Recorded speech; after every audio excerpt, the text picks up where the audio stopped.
नाज़रीन, एक बड़ी गंभीर सूरत हाल पैदा हो रही है मिडल ईस्ट में, और बल्कि मिडल ईस्ट क्या, हम अगर ये कहें कि एक बहुत बड़ी जंग की लपेट में यूरोप भी आ सकता है। मुख्तसरन अर्ज़ करूँगा और फिर ब्रिगेडियर मसूद खान मुमताज़ दिफाई तजिया कार हैं उनकी तरफ जाएंगे।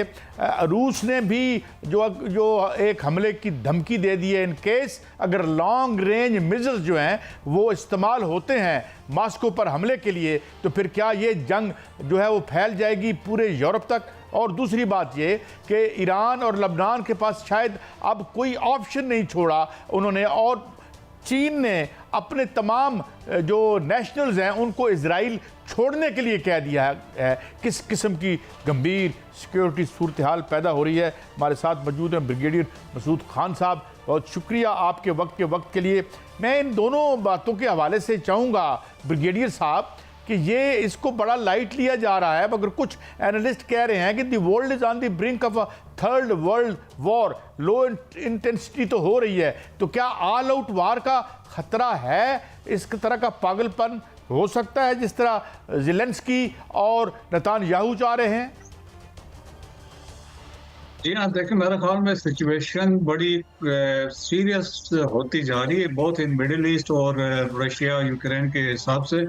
मिडिल ईस्ट में देखिए जो डेवलपमेंट्स, हम अगर उस पर पहले फोकस करें कि गजा को 90% स्ट्राइक करने के बाद अभी वो फोकस कर रहा है हिजबुल्लाह और सदरन लेबनान पे, और अब उसमें ये है कि उसका अल्टीमेट ऑब्जेक्टिव ये है, वो समझता है कि हिजबुल्लाह वाले जो हैं, इजरायली समझते हैं कि हिजबुल्लाह वाले जो हैं वो सपोर्ट कर रहे हैं रीबिल्ड करने में हमास को, एक ताकत का जरिया है हिजबुल्लाह वाले, तो वो उनको डिस्ट्रॉय करना चाहते हैं। That is one thing. Second important चीज है उनके लिए, देखें कि उनको शिकस्त हो गई है गजा में, वो उनका ऑब्जेक्टिव था पॉलिटिकल एंड मिलिट्री विक्ट्री चाह रहे थे गजा में, दोनों में वो नाकाम हुए। होस्टेज की रिकवरी उनसे वहां पे हो नहीं सकी, तो अब उनके लिए एक विक्ट्री बड़ी इंपॉर्टेंट है नेतन्याहू के लिए, तो दैट्स वाई वो चाहते हैं यहाँ पे एक ऐसी एक एक्टिविटी करें। और अब देखें कि जो रिसेंट डेवलपमेंट हुई है साउथ लेबनान में, अब तो ओवर 2000 टारगेट्स पे उन्होंने स्ट्राइक्स किए हैं। पहले पेजर अटैक्स हुए, इसके बाद ये स्ट्राइक्स हुई हैं, 1000 के करीब के लोग वहाँ पे मारे गए हैं। 2 दिन पहले एक ही दिन में 558 मारे गए थे। और ये टारगेट कर रहे हैं उनके रॉकेट लॉन्चर साइट्स पे और मिलिट्री इंस्टॉलेशन पे कर रहे हैं। जो सीरियस अभी डेवलपमेंट दरमियान में आई है कि उन्होंने कहा we are going for a ground offensive. Ground offensive का मतलब है दे आर मोबिलाइज कर रहे हैं 2 ब्रिगेड के साइज फोर्स को, और उसके बाद वो इन्वेड करेंगे सदर्न लेबनान को। तो तारीखी तौर पे आप देखें कि सदर्न लेबनान भी पहले भी इजराइल ऑक्युपाई कर चुका है। 1985 से 2000 तक के साउथ लेबनान में इजराइल ने इसको ऑक्युपाई करके रखा हुआ था। 2006 की जो जंग हुई थी उसमें भी ये इजराइल अंदर जा चुका था, और उसमें एक अंडरस्टैंडिंग हुई आफ्टर, जब 34 दिनों की जंग लड़ी गई थी 2006 में हिजबुल्लाह के साथ, तो यूनाइटेड नेशन सिक्योरिटी काउंसिल की एक रेजोल्यूशन थी 1701, और जिसके तहत इट वाज डिसाइडेड कि जो हिजबुल्लाह के फोर्सेस हैं वो लितानी रिवर है उसके नॉर्थ में विड्रॉ करेंगे, और इजराइल सब क्या ये समझा जाए कि इजराइल जो है वो ग्रेटर इसराइल की तरफ बढ़ रहा है और एक एक करके अरब ममालिक को अपनी लपेट में लेगा? जी हाँ, बिल्कुल। देखें, एक ये भी सोच है, अब एक ये भी सोच है, क्योंकि देखें कि जब उन्होंने हमास पे ये बमबारी कर रहे थे और जिनको ये पुश करके लेके गए थे साउथ में खान यूनुस में, और सब्सिक्वेंटली इनका एम यही था कि इनको वो चाहते थे गजा का बॉर्डर खोल दिया जाए, इन तमाम लोगों को सेनाई में भेजा जाए और वो गजा को ऑक्युपाई करे। That was one. सेकंड, यहाँ पे आप देखें कि सदर्न लेबनान में जो मैं ये कहना चाह रहा था, जो 1701 की रेजोल्यूशन है कि वो लितानी रिवर जो है वो 25 किलोमीटर इनसाइड लेबनान है, साउथ लेबनान में, तो वो ये चाह रहा है कि मैं अब बफर जोन क्रिएट करूंगा, we will go 25 kilometer inside. तो 25 किलोमीटर आप समझ लें कि जब अंदर जाके साउथ को ये ऑक्युपाई करेंगे तो वो एरिया भी इनमें आ जाएगा।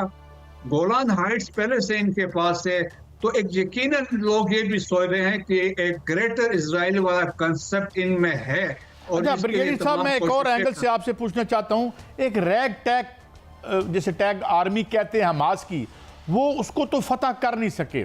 सेकेंडली ईरान ने ओपनली कह दिया है कि कोई हमला जो लबनान पर होगा वो उसमें फिर गैर जानबदार नहीं रह सकेगा। तो क्या इज इट भी पॉसिबल होगा इन आबादियों को गोरिल्ला वारफेयर शुरू हो जाएगी, धमाके और पूरा रीजन हिल जाएगा? बिल्कुल ऐसा है काजी साहब। देखें, हिजबुल्लाह ने तो वेलकम किया है, उन्होंने कहा कि हम तो चाहते हैं ये ग्राउंड फोर्सेस लेके आए, और आपकी बात सही है। देखें, गोरिल्ला वारफेयर और अपने इलाके में लड़ना, जो वो जमीन को समझते हैं, टेरेन को समझते हैं, तो हिजबुल्लाह वाले एक बेहतर पोजीशन में होंगे। फिर आप ये भी देख लें कि जो सुपर पावर्स हैं, चाहे अमेरिका है या इजराइल है, ये तो टेक्नोलॉजी पर डिपेंड है, जहाज का इस्तेमाल करते हैं, फायर पावर का इस्तेमाल करते हैं, इनकी कैपेबिलिटी इतनी ग्राउंड को होल्ड करना। तो मेरा ख्याल में इनके लिए बड़े नुकसानदेह, it can prove to be disasters for Israel as well. तो मेरा ख्याल में ये वो अभी कई दफा सोचेगा, थोड़ा सा हो सकता है अंदर जाए, फिर फर्दर आगे ना जाए, तो उसके वो चांसेस है। फिर देखें, ये भी है जब एक्सिस ऑफ रेजिस्टेंस की बात है, अगर ये ग्राउंड इन्वेजन पे जाता है तो देखें एक तरफ से हमास, हिजबुल्लाह, और देखें इराक के अंदर जो ग्रुप्स बैठे हैं, खतीब हिजबुल्लाह है, बदर ऑर्गेनाइजेशन है, और असैफ अहले हक वहाँ पर ऑर्गेनाइजेशन है जो वहाँ से फायर कर रहे हैं, और सीरिया में अलवाइस बैठे हुए हैं और होतीस नीचे बैठे हुए हैं। तो ये सारे एक्टिव हो जाएंगे। तो जिससे खदशा है, जब ये सारे एक साइमल्टेनियसली जब इन्वॉल्व होंगे तो एक्सपेंशन ऑफ वार के चांसेस बहुत ज़्यादा हैं कि बाकी कंट्रीज भी इसके लपेट में फिर तब आ सकते हैं। अच्छा डॉक्टर ब्रिगेडियर साहब, एक अनरिलेटेड बात मैं कर रहा हूं, ये है कि या तो सरेंडर कर दें और इजराइल जो है वो कैप्चर कर ले पूरे इलाके को, पूरे अरब वर्ल्ड को। दूसरी सूरत हाल ये है कि तीसरी जंग, आलमी जंग जो है वो छिड़ जाए। तो क्या आप क्या देखते हैं कि एक तरफ टेक्नोलॉजी है, या उसको सरेंडर कर दें या फिर उसके साथ लड़ें? तो आपको लड़ाई नजर आ रही है, सब तीसरी आलमी जंग नजर आ रही है? मैं देखें, तीसरी आलमी जंग खैर इसमें वो तो नहीं होगा चांसेस की, है तो रेट्रिक्स में है, लेकिन अमेरिकन भी चाहते हैं कि देखें, अमेरिकन ने कभी कंडेम नहीं किया। इवन अभी जो हिजबुल्लाह पे इन्होंने जो अटैक्स कर रहे हैं, जो सिविल इनोसेंट लोग मारे जा रहे हैं, अमेरिका ने कंडेम नहीं किया।